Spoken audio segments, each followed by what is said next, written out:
Yo, what's going on, YouTube, and welcome back to Goal Line Hockey. It's your boy, Kevin Forte. Guys, we're taking a look today at your Florida Panthers as a big leader in their locker room is up for a new contract. In the summer of 2022, Aleksander Barkov is due for an extension in Florida, and the Florida Panthers have kind of gone all in this year. I think they realized maybe not that they're worried about keeping Barkov, but they know he's going to cost a lot more money than his cap hit shows right now. So we're going to be taking a look at that in today's video. So, according to Luke Fox, who has been going off recently on a couple of different topics, he talked about Aleksander Barkov and his expected annual salary per season.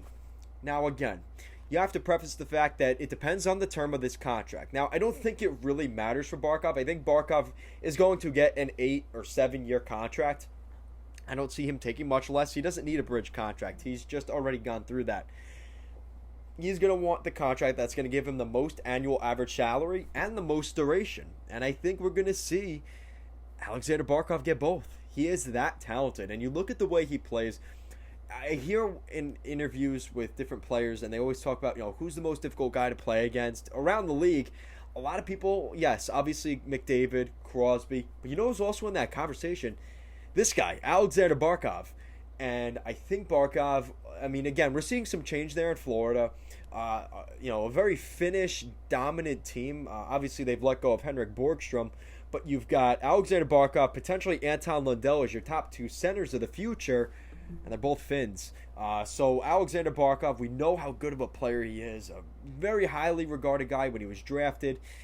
But Luke Fox is projecting a $10 to $11 million annual average contract for Aleksander Barkov. So if you're looking at $10 million per year for 8 years, that's an $80 million contract. Similar, actually the exact same structure, potentially, of what we saw Jack Eichel get in Buffalo. And you could probably argue he's probably worth more than Jack Eichel. Again, not nothing against Jack Eichel, but you could probably say Barkov's a better player than Eichel, right? I think unanimously we could say that, which is why some people also could agree with this statement that it's probably closer to $11 million per year. So maybe you get somewhere in between. Maybe he gets that 10.5, 10.75 kind of deal, and it's not just a flat number like 10 or 11 million, but somewhere in that range. And it also depends on the no state tax. So maybe Barkov does take the 10 million because no state tax in Florida. And hey, you know what? Had it not been for Tampa last year and whatever they end up doing this year, he may say, you know what? I'm down in the Miami Vice area. I'm winning. I'm one of the better players in the league. You know what? I'll take the 10 million. No state tax. I'll take the 10 million and build a good hockey team around me. And that may be part of the situation. Or maybe he has the mentality, hey, listen, I've worked hard for this. I'm one of the best two-way centers in the NHL, arguably the best. A Selke finalist every other year at the very least.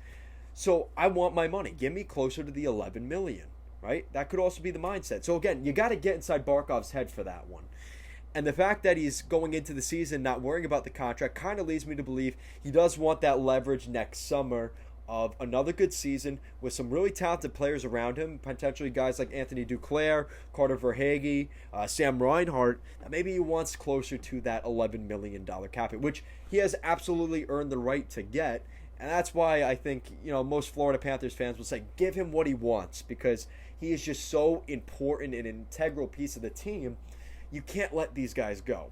I think that's where the Florida Panthers are at right now. Barkov, your first-line center, no questions asked. He is your best guy. And everything after that does get a little bit dicey because, yes, you have Sam Reinhart who can play center. You have Joe Thornton. Anton Lundell probably doesn't make the lineup yet this year or, maybe in a lesser role. And then you have the Nola Charis and guys like that. Alexi Heponiemi. But again, is he going to play center? So without Barkov, there is a huge lost hole. They need to make sure they lock him up next summer. And I don't think they're going to have a real problem with that. I know last year there was a lot of talk when the Panthers were maybe looking at trading some of these guys away.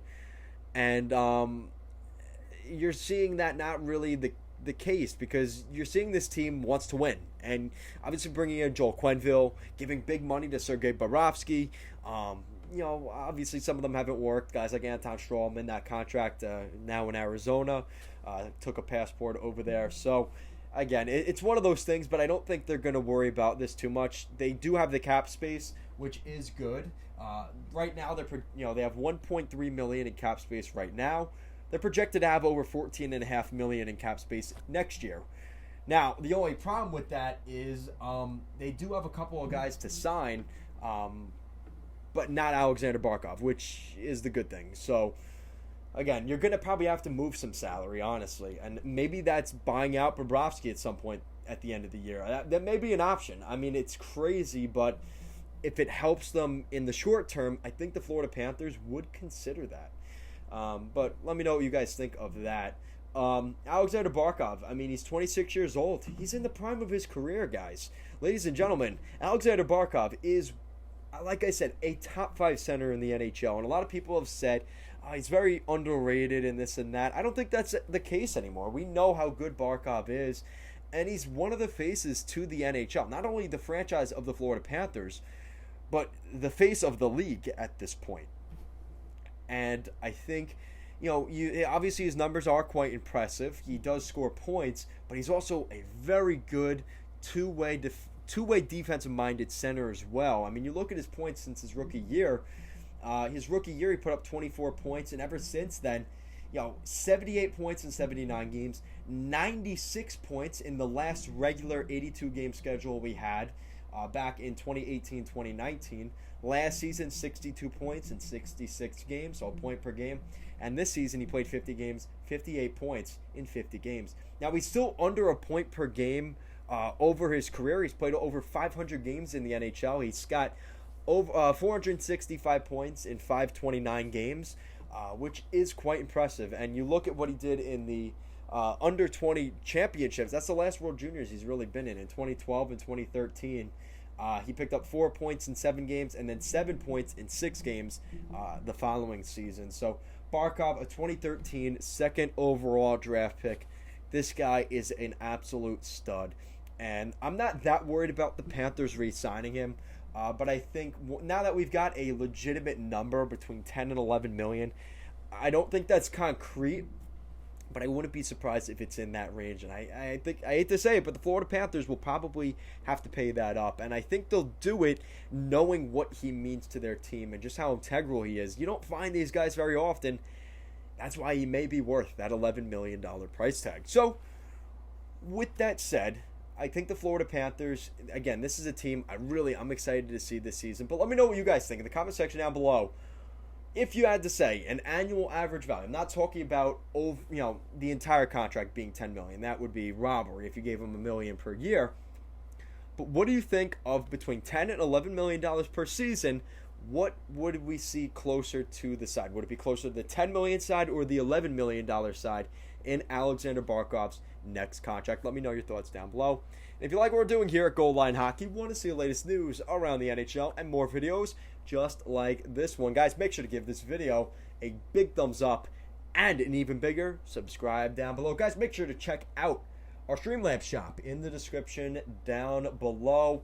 There's a link down there. It's under the description of today's video. You can check that out. Again, just to support the channel. We've also got a Patreon down there if you don't want any of the merch, which why wouldn't you want the merch? You have to be a little bit crazy for that. But we got coffee mugs, backpacks, sweatshirts, hats, t-shirts, long sleeve shirts as we're starting to get into the fall season now in the Northeast.